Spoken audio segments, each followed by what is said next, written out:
ఈరోజు మా హాస్టల్‌లో ఏం ఫుడ్ పెట్టారో చూసేద్దాం వచ్చేయండి. ఫస్ట్ అయితే రోటీ. బట్ కాపోతే ఇక నుంచి మాకు మెస్‌లో కొంచెం ఫుడ్ బానే ఉంటుందని చెప్పొచ్చు. ఎందుకంటే మాకు మెస్సోడు మారాడనమాట. సో, అంటే కుకింగ్ చేసేవాళ్ళు, సర్వ్ చేసేవాళ్ళు అందరూ మారిపోయారు. సో, ఇక నుంచి ఫుడ్ బావుంటుందని ఎక్స్‌పెక్ట్ చేస్తున్నాం.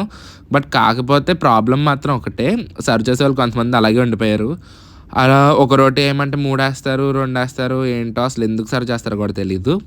అండ్ ఇంకా రోటీ తర్వాత వైట్ రైస్, ఇంకా వడ పెట్టారు. దాంతో పాటు సాంబార్ అనమాట. అండ్ ఇంకా రసం, పులిహోర కూడా పెట్టారు ఇవాళ. బట్ కాకపోతే నేను వెళ్ళే టైంకి అయిపోయింది. నే మనం వెళ్తేనే అంతా ఏదోటి అయిపోతూ ఉంటుంది. అది వేరే విషయం. ఇంకా బీట్రూట్, ఇంకా శనగలు. అండ్ ఇంకొకటి ఏంటంటే నేను ఫుల్ లెంత్ వీడియో పెట్టాను అనమాట. హాస్టల్‌లో morning breakfast, snacks, lunch, dinner మొత్తం అంతా షూట్ చేసి ఫుల్ లెంత్ వీడియో అయితే షూట్ చేసి అయితే నేను యూట్యూబ్ ఛానల్‌లో పెట్టాను అనమాట. సో, ప్లీజ్ అయితే వెళ్ళి అది కూడా చూసేయండి. అండ్ దాంతోపాటు రెడ్ మ్యాంగో పికిల్, ఇంకా కర్డ్. వడ టేస్ట్ చాలా బాగుంది. కాకపోతే కొంచెం సాల్ట్ తక్కువైంది. రోటీస్ కూడా పర్లేదు, బెటర్‌గానే ఉన్నాయి. స్టార్టింగ్ మెస్‌తో పోలిస్తే ఈ మెస్‌లో.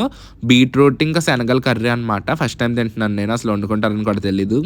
తింటూ ఉండగా ఇంకా మళ్ళీ పులిహోర వచ్చిందంటే పులిహోర పెట్టుకుంటానికైతే వెళ్ళాననమాట. చాలా బాగుంది పులిహోర టేస్ట్ మాత్రం. నా ఫేవరెట్. సో, కాబట్టి ఎలా ఉందో నచ్చిందేమో పులిహోర.